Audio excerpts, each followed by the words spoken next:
Diyan na ako. Wala akong magagawa sa inyo. 5 piso na lang kasi. Alam mo naman may ginagawa ako dito sa cellphone eh.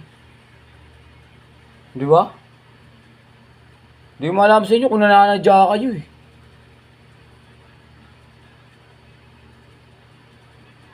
Pero mo naman magapang kang inintay.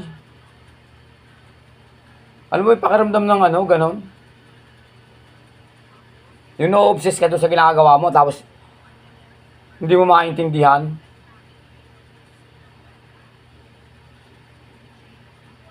Darating ka, magpapalod ka, 5 piso lang. Alam mo naman 10 piso, 5 oras na. Di ba? Hindi ko kayo nakakaintindihan eh, kung klaseng ano, ginagawa niyo. Para saan ba yun?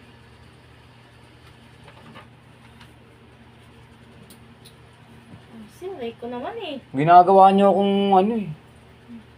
Parang walang kwenta. Sampu na.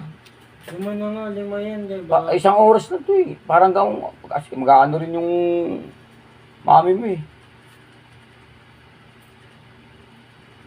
Hindi mo alam kung sinanadya ito, bibigay, wala nang doon. Oh, Bakit nakuha mo?